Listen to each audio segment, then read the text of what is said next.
Le département des Alpes-Maritimes vous présente Azuria.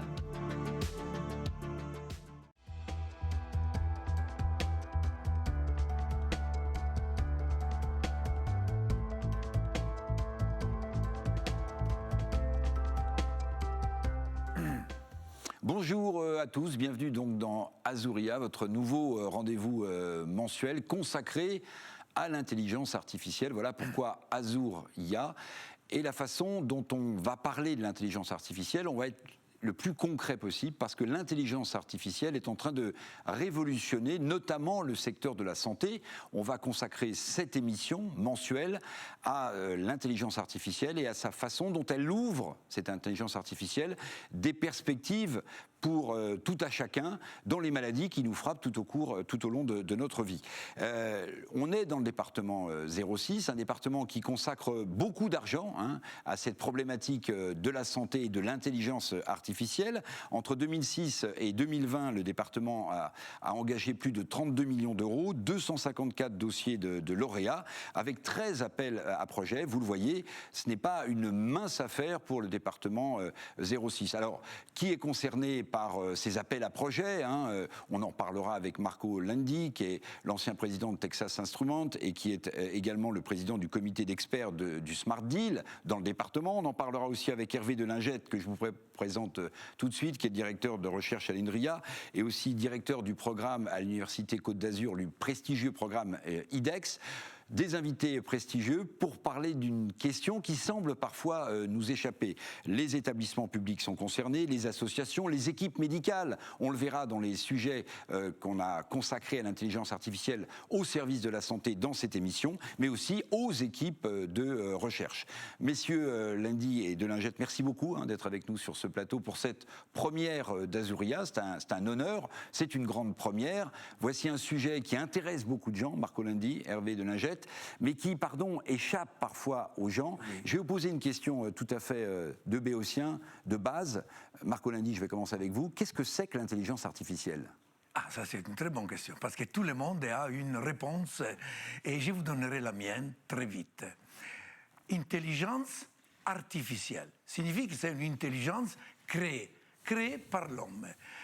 Intelligence, avant tout, il faudrait comprendre bien qu'est-ce que nous, on signifie pour intelligence. Qu'est-ce qu'il est l'intelligence? Qu'est-ce qu'il est notre intelligence? Alors, je donne une définition très simple. L'intelligence artificielle, c'est la continuation de la philosophie. Pourquoi? Parce que les Grecs, les Romains, ils ont cherché sur le monde extérieur. Nous, aujourd'hui, on cherche de comprendre notre monde intérieur. Qu'est-ce qu'il y a dedans nous? Qu'est-ce que sont les neurones? Qu'est-ce qu'ils sont en train de faire? Voilà, j'ai dit que l'intelligence artificielle, c'est une continuation de la philosophie. Plus dans le monde extérieur, mais dans notre monde intérieur. Hervé Delingette, directeur de recherche à l'INRIA, vous êtes d'accord? Vous pourriez compléter cette définition? Je rappelle juste cette petite phrase que vous connaissez, mais que je trouve formidable, de Joël de René, scientifique et philosophe, qui dit « Je préfère l'intelligence artificielle à la bêtise naturelle ». Je serais assez d'accord avec cette définition. Alors, pour vous, la définition de l'IA? J'ai complété peut-être la définition que Marco vient de donner. Je dirais que c'est aussi, de manière un peu plus concrète pour les téléspectateurs, c'est aussi un ensemble d'outils qui permettent d'effectuer des tâches qu'on peut considérer comme étant intelligentes, alors plus ou moins intelligentes, suivant le contexte, mais c'est aussi un moyen d'acquérir des nouvelles connaissances. Donc c'est aussi, pas simplement un outil, mais c'est aussi une nouvelle dimension que l'on donne à l'acquisition de nouvelles connaissances. Alors, ça, je trouve formidable. Parmi les projets que finance le Conseil départemental, on va parler évidemment de santé dans ce magazine, puisque c'est le thème d'Azuria pour son numéro 1. On parlera d'éducation, on parlera d'autres thèmes, parce que l'intelligence artificielle s'infiltre dans nos vies à l'insu de notre plein gré, si j'ose dire. Elle est partout. Mais quand même, Hervé Delingette, une question très simple. Où est l'humain dans tout ça? On va parler de santé. Oui. Moi, je me dis, mais est-ce que l'intelligence artificielle va remplacer, par exemple, le contact au praticien? La e-santé à distance, c'est peut-être formidable, mais moi, j'ai besoin de voir mon médecin. Tout à fait. Alors, en tout cas, dans les pays développés, on va dire, il n'est pas question de remplacer les praticiens, les médecins, etc.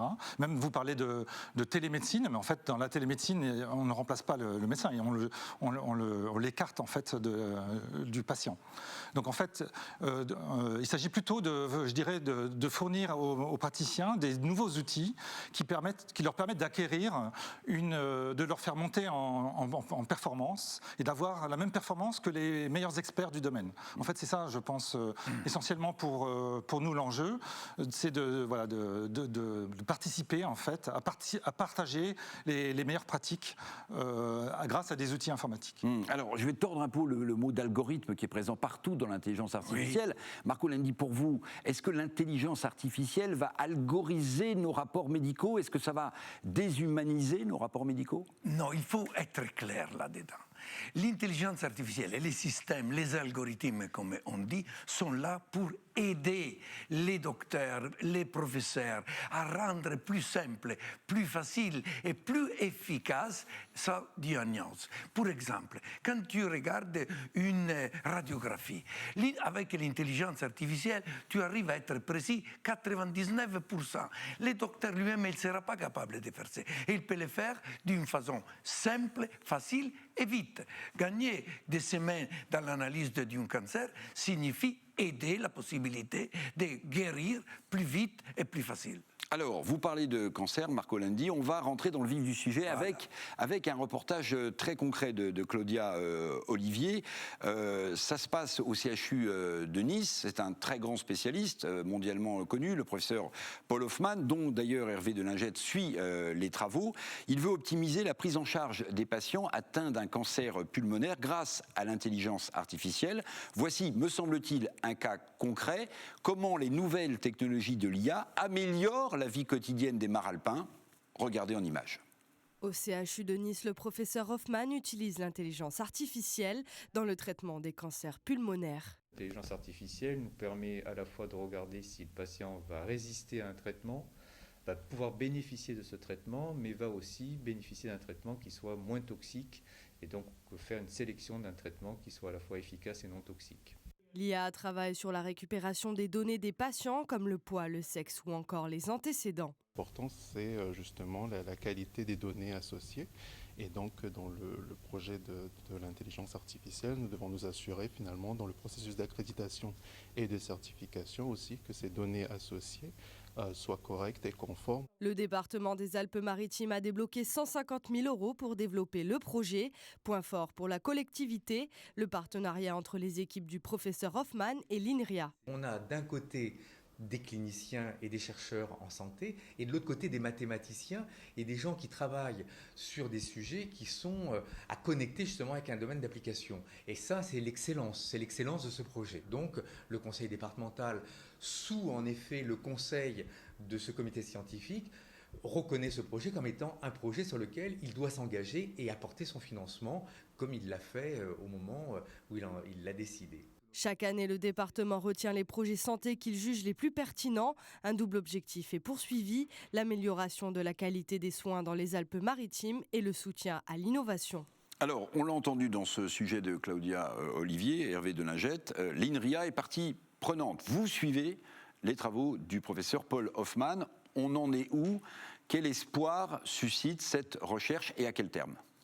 Alors, en particulier, on a effectivement travaillé avec l'équipe du professeur Hoffman pour l'analyse de ce qu'on appelle des lames microscopiques numériques afin de mieux sélectionner les patients qui vont répondre à l'immunothérapie. Alors, je vais préciser un peu de quoi il s'agit. Donc, on travaille ici dans le cadre du cancer du poumon, pour lequel le professeur Hoffman est un expert mondial. Et l'immunothérapie, c'est cette nouvelle forme de thérapie du cancer du poumon qui offre en fait des perspectives de rémission du cancer, voire de guérison qui sont assez... Alors c'est un traitement, l'immunothérapie, qui peut venir en appui de la chimiothérapie Absolument. plus connue, mais on cherche aussi à comprendre pourquoi seulement un tiers des patients Absolument. réagissent correctement à l'immunothérapie. Voilà, absolument. Donc, y a en fait un faible nombre, de l'ordre de 20% des patients qui répondent effectivement et de manière assez spectaculaire à cette thérapie, mais donc, il y a 80% qui ne répondent pas. Et donc l'enjeu, c'est de déterminer ce qu'on appelle des marqueurs biologiques qu'on va essayer de chercher dans une lame numérique. Voilà, en fait, une image. On en a trouvé pour l'instant? Alors non, ce sont des travaux toujours en cours qui, en fait, ont été initiés dans le cadre d'ailleurs d'une chaire à l'Institut interdisciplinaire de l'intelligence artificielle, le 3IA Côte d'Azur. Voilà. Et donc, ce qui est fascinant, en fait, c'est qu'on est dans un domaine dans lequel on va essayer de faire utiliser la puissance des ordinateurs et puis aussi de la modélisation statistique pour essayer de trouver ce biomarqueur au sein des images. Hervé de Lingette, je vous posais la question du terme de ces recherches, mais par définition, quand on recherche, on ne sait pas si on trouvera à court ou à moyen terme. On en est un peu là. Absolument. Donc, évidemment, en fait, on participe à cet effort mondial de déterminer ces biomarqueurs. Il y a des avancées auxquelles on participe, mais on ne peut pas encore avoir de certitude sur la date à laquelle on va pouvoir. Marco Landi, je vous ai vu regarder le reportage avec enthousiasme. Oui. J'ai vu votre regard. Oui. Ça ouvre des perspectives pour ceux qui sont malades absolument incroyables. Excellent, ça c'est exactement la raison pour laquelle je suis vraiment engagé personnellement avec les départements. Parce que vous voyez, on fait des choses qui sont des choses qui vont impacter la vie de Marine Le Pen. Ce n'est pas des choses qui sont beaucoup de fois du blablabla, des investissements pour faire de la pub. Là c'est quelque chose qui est très important, du concret. Et c'est ça qui me rend heureux comme président du Smart Deal. Alors, on a aussi, dans ce sujet, entendu, Hervé de Lingette, la question des données médicales. C'est un vrai sujet. Quand on parle d'intelligence artificielle, quand on parle de plateforme, on se dit, mais mes données médicales, elles vont où? Vous avez sans doute noté que le parquet à Paris a ouvert une enquête parce que les données médicales de 500 000 personnes en France s'étaient retrouvées, maladie ou pas, sur un forum. Qu'est-ce qu'on peut dire avec l'intelligence artificielle concernant la protection des données médicales ? En fait, il y a tout un volant qui est aussi fascinant dans l'intelligence artificielle, c'est aussi l'éthique des données. Et donc, évidemment, les données de santé sont les données les plus surveillées. Et la France, en fait, est dotée à la fois d'un arsenal juridique, mais aussi de l'implémentation d'un programme national. Mais il y a une plateforme santé qui va être lancée dans 2 ans, dans 1 an. Voilà, il y a en fait une plateforme nationale qu'on appelle le Health Data Hub, auquel on participe, qui va permettre en fait aussi de mélanger des données de santé qui viennent de plusieurs centres en France. C'est un hub au sens aérien. Et les données médicales seront sécurisées ? Alors absolument, c'est au centre de cette thématique. Et ça fait partie en fait à la fois de la responsabilité de chercheurs, de respecter cette confidentialité, mais aussi l'attrait de pouvoir travailler sur des données de santé. Marco Landi, je sais que c'est une question aussi qui vous importe beaucoup, celle des données de santé face à l'intelligence artificielle, qui à la fois fait rêver, on l'a vu, parce que c'est concret dans la santé de tout à chacun, mais en même temps la crainte pour celui qui se fait soigner de voir ces données médicales partir ailleurs et être utilisées par d'autres, voire vendues. Alors, première chose, il faut avoir, pour notre souveraineté nationale, des stockages des données en France, en Europe. Il ne faut pas les mettre ailleurs. Première chose. Deuxième chose, il faut, avec la cybersecurity, sécuriser ces données. Il faut trouver, parce qu'il y a aujourd'hui des technologies qui sont capables de protéger. Il faut les utiliser, parce que c'est essentiel, surtout les données de santé, qui ne soient mises dans une utilise commerciale ou pour d'autres raisons. Il faut les protéger. Ça, les chercheurs seront extrêmement scrupuleux sur cette notion-là. Les données médicales qui peuvent être centralisées grâce à l'intelligence artificielle ne se baladeront pas partout et ne seront pas utilisées à des fins commerciales, par exemple. Alors, en tout cas, il y a une réglementation extrêmement stricte là-dessus et évidemment, nous, on est scrupuleux à suivre cette réglementation. Et donc, effectivement, vous parliez de ce vol de données. En fait, il a été effectué non pas sur des données de recherche, mais ce sont des données qui sont utilisées tous les jours à l'hôpital, ce qui est peut-être même pire, en fait. Et donc, voilà, c'est au centre, effectivement, de toute notre problématique, la restriction et le contrôle de l'accès aux données. Alors, messieurs, je voudrais qu'on aborde maintenant un deuxième cas concret dans cette Azuria No.1 consacrée à la santé dans les Alpes-Maritimes. C'est le projet, l'application pratique de l'intelligence artificielle au service de la cardiologie. C'est un sujet également de Claudia Olivier. Et là, on va s'intéresser aux travaux du docteur Julien Adjège. Regardez. L'intelligence artificielle au service de la santé, utiliser l'IA pour améliorer les procédures de revascularisation coronaire chirurgicale. Voilà le projet mis en place par le docteur Adjège à l'Institut Arnaud Tsang de Saint-Laurent-du-Var. L'évaluation du degré de rétrécissement, il n'est pas si simple. Et quand on propose un avis chirurgical basé sur ces photos, eh bien, l'avis chirurgical est un triple pontage avec 2 pontages en utilisant les artères mammaires et un pontage utilisant une veine saphène qui est située au niveau du mollet.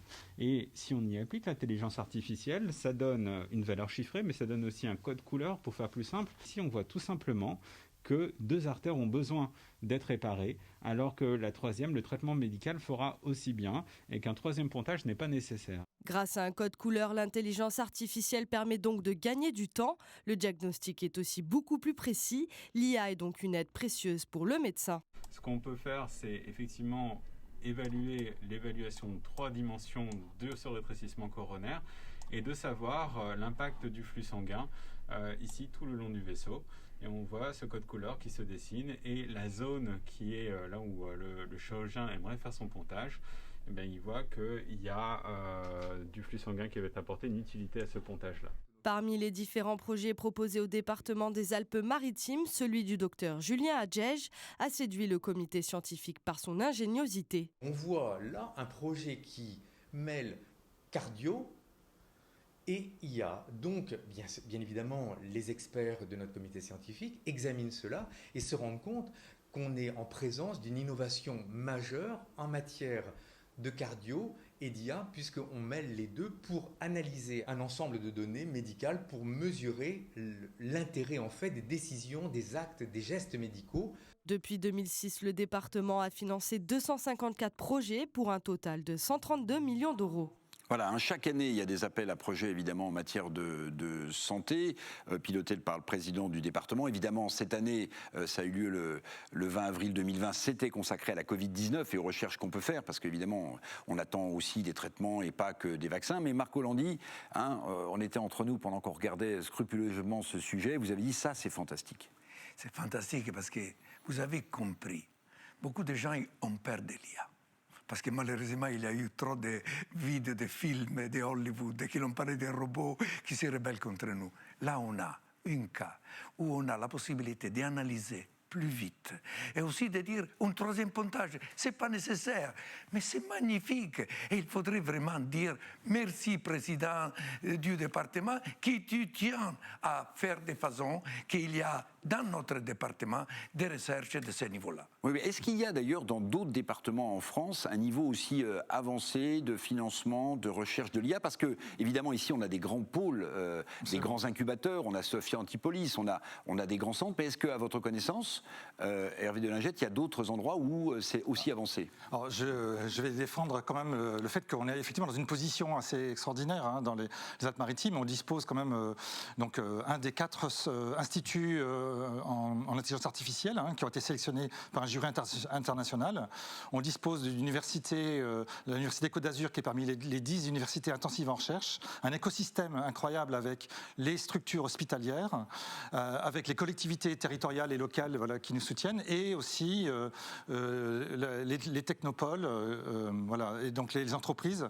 Et donc je pense que la santé numérique va subir une révolution, et j'espère qu'une partie de la révolution va se passer sur notre territoire. Alors je voulais pardonner mon esprit en escalier. Tout à l'heure, quand on a vu ce sujet consacré aux recherches très intéressantes du professeur Paul Hoffman, on parlait de cancer du poumon. Est-ce que ce qui pourrait aboutir comme recherche, notamment sur l'efficacité de l'immunothérapie en complément ou seul à la chimiothérapie, pourrait concerner d'autres cancers, ou bien cette recherche porte uniquement sur le cancer du poumon? Non, l'immunothérapie est effectivement à plusieurs on va dire, cas d'utilisation. Notamment, il y a les mélanomes mélanome, je crois, où c'est le... Qui est un cancer de la peau. Un cancer de la peau, voilà. Et donc, et le cancer du poumon, mais et quelques autres, en fait. Mais je crois que ce sont les cancers pour lesquels l'immunothérapie est le plus utilisée. Mais enfin, là encore, hein, c'est une technologie qui est une technique, on va dire, plutôt thérapeutique, qui est relativement récente et qui amène énormément d'espoir, hein, puisque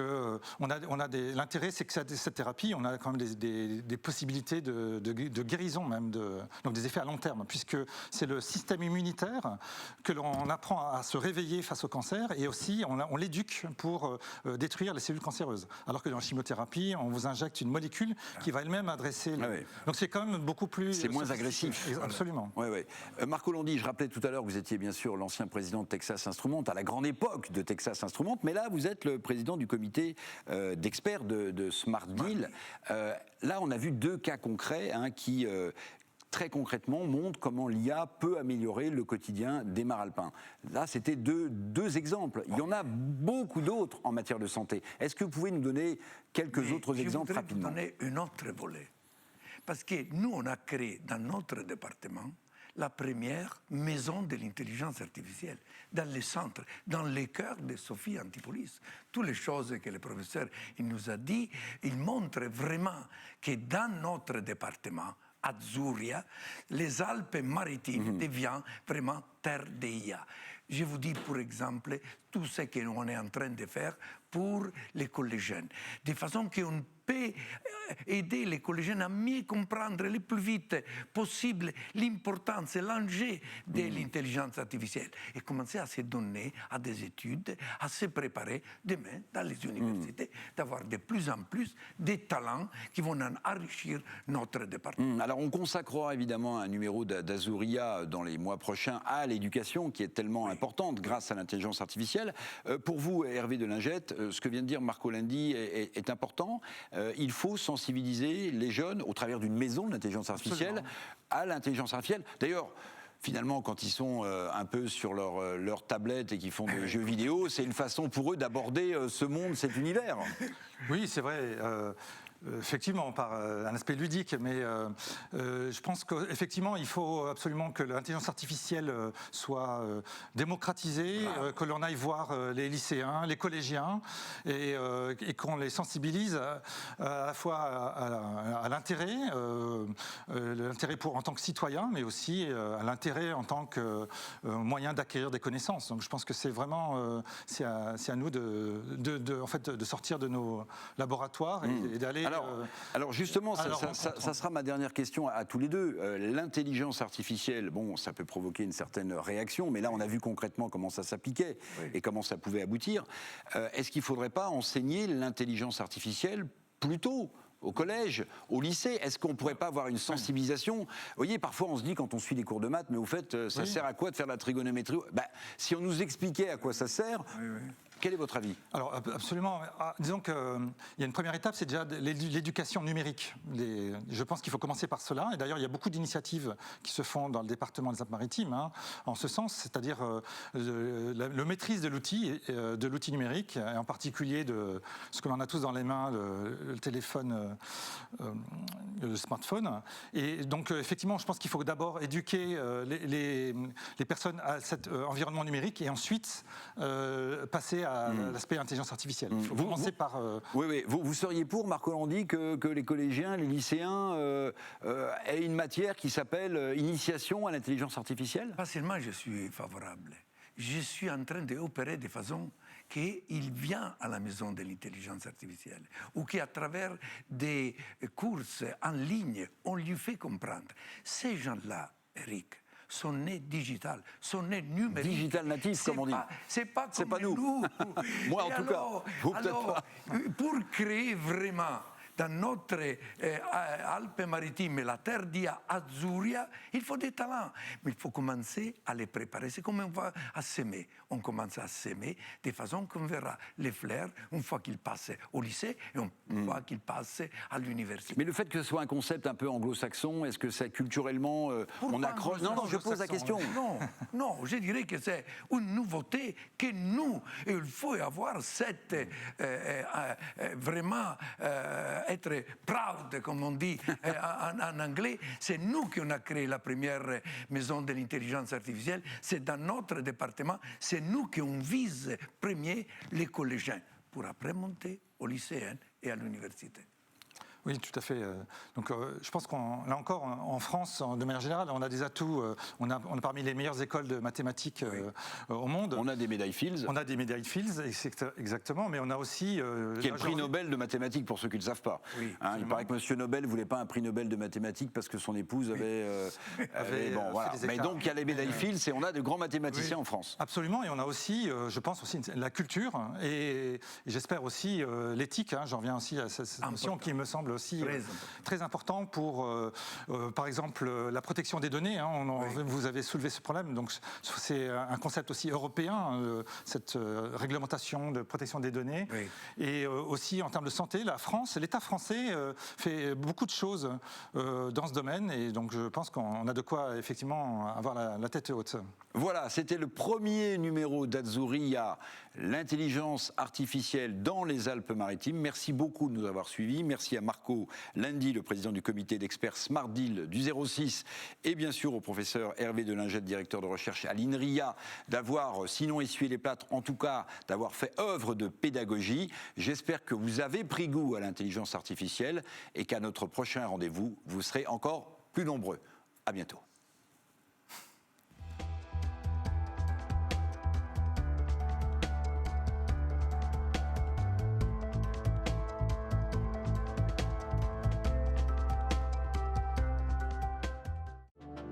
Un département Smart Deal pour vous avant tout.